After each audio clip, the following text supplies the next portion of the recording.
रात के करीब 2 बज रहे थे। शिव सागर के एक छोटे से गांव में लोग गहरी नींद में सो रहे थे।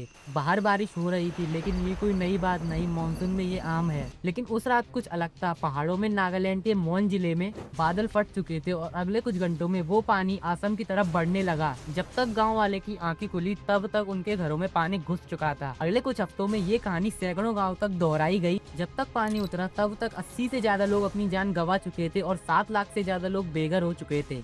लेकिन यहाँ एक बात समझना जरूरी है, ये कोई इकलौती घटना नहीं थी। ये कहानी असम में हर साल दोहराई जाती है। हर मानसून वही पानी, वही गांव और वही तबाही। तो सवाल उठता है, पिछले 70 सालों से सरकार बांध बना रही है, करोड़ों रुपए खर्च कर रही है, फिर भी हर साल असम ही क्यों डूब जाता है? क्या ये किस्मत है या इसके पीछे कुछ और भी चुका है जो अब तक किसी ने ठीक से नहीं बताया?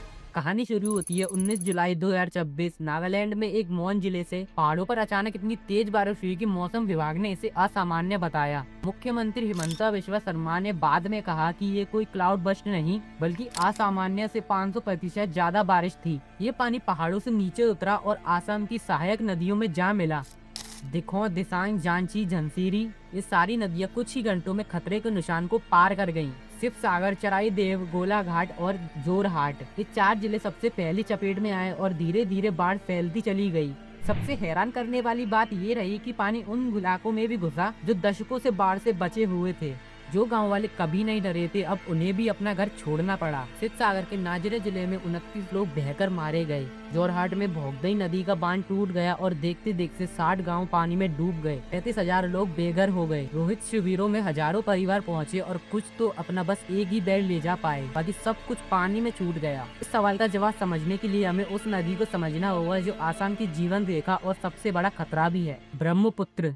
ब्रह्मपुत्र हिमालय से निकलती है और उसके साथ भारी मात्रा में मिट्टी और रेत बहा कर लाती है। जब ये नदी पहाड़ों से उतरकर आसाम के समतल मैदानों में पहुंचती है तो इसकी रफ्तार धीमी पड़ जाती है, और जब रफ्तार धीमी होती है तो जो मिट्टी ये नदी अपने साथ लाई थी वो नदी के तल में जमा होने लगती है। धीरे धीरे नदी का तल ऊपर उठता जाता है और उसके पानी ले जाने की क्षमता घटती रहती है, और जब मानसून का पानी आता है तो नदी के पास उसे संभालने के लिए जगह ही नहीं बचती। पानी किनारे तोड़कर आसपास के गाँव में फैल जाता है। यही वजह है कि आसाम का करीब 40% हिस्सा हमेशा बाढ़ के खतरे में ही रहता है। ये कोई इक्का दुक्का दुर्घटना नहीं, बल्कि नदी का स्वभाव है। लेकिन अब एक नई परत भी जुड़ गई है इस कहानी में, जलवायु परिवर्तन। पहले मानसून की बारिश महीनों में बराबर बटी रहती थी, पर अब कुछ ही घंटों में इतना पानी बरस जाता है, और जब इतना पानी इतना जल्दी आ जाता है तो ना नदी संभाल पाती है ना बांध। तो यहाँ तक कहानी साफ है, प्रकृति अपना काम कर रही है। ऐसा वो हजारों सालों से करती आ रही है। लेकिन क्या सिर्फ प्रकृति ही जिम्मेदार है? जवाब है नहीं, और यही से कहानी दिलचस्प मोड़ लेती है। वर्ल्ड वेदर एट्रीब्यूशन नाम का एक ग्लोबल रिसर्च नेटवर्क जो मौसम की घटनाओं पर और क्लाइमेट चेंज के असर को स्टडी करता है, उसने इस साल की बाढ़ पर एक रिसर्च की और उनका निष्कर्ष चौंकाने वाला था। उनके मुताबिक इस साल की तबाही सिर्फ क्लाइमेट चेंज की वजह से नहीं बढ़ी, बल्कि इंसानों के अपने फैसलों की वजह से बढ़ी।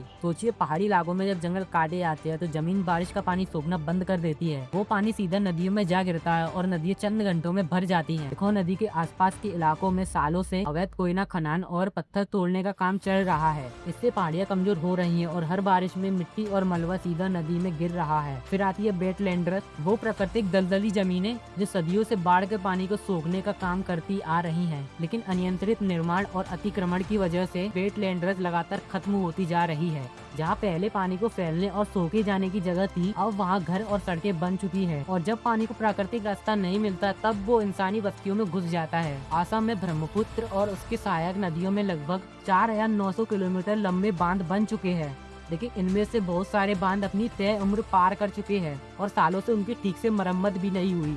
जब पानी का दबाव बढ़ता है तो यही कमजोर बांध सबसे पहले टूटते हैं, जैसे जोरहाट में हुआ। तो कहानी अब साफ होती जा रही है। बाढ़ लाने का काम प्रकृति करती है, लेकिन उस बाढ़ को तबाही में बदलने का काम बहुत हद तक हम इंसान करते हैं। 1954 में आजाद भारत की सरकार ने असम की बाढ़ रोकने के लिए एक नीति बनाई, नेशनल पॉलिसी ऑन फ्लड्स। उस नीति का मूल मंत्र था बांध बनाओ। पिछले 70 सालों में सरकार ने इसी सोच पर काम किया। हजारों किलोमीटर तक बांध बनाए गए, लेकिन आज दशकों बाद एक्सपर्ट्स कहते हैं कि शायद शुरू से ही ये सोच अधूरी थी। बांध पानी को कुछ समय के लिए रोक सकता है, लेकिन ब्रह्मपुत्र जैसी नदी के स्वभाव को बदल नहीं सकता, जो लगातार अपना रास्ता बदलती है और भारी मात्रा में मिट्टी बहाकर लाती है। नदी को दीवारों में रोक देना एक ऐसी लड़ाई है जो शायद कभी खत्म ही न हो। यही वजह है कि अब नेशनल डिजास्टर मैनेजमेंट अथॉरिटी खुद कह रही है असम को अपनी सोच बदलनी होगी बाढ़ को पूरी तरह से रोकने की वजह वजह उसके खतरे को कम करने पर ध्यान देना होगा। फिलहाल के लिए राहत कार्य एकमात्र सहारा है। इस साल सरकार ने 90 से ज्यादा राहत शिविर खोले, जहां हजारों लोगों को शरण मिली। एनडीआरएफ और एसडीआरएफ की टीम दिन रात बचाव कार्य कर रही है। बाढ़ की कहानी सिर्फ उस रात खत्म नहीं होती जब पानी उतर जाता है। किसान की पूरे साल की मेहनत कुछ ही दिनों में डूब जाती है जब फसल बर्बाद हो जाती है। तो बहुत से परिवार अगले पूरे साल कर्ज में डूबे रहते हैं।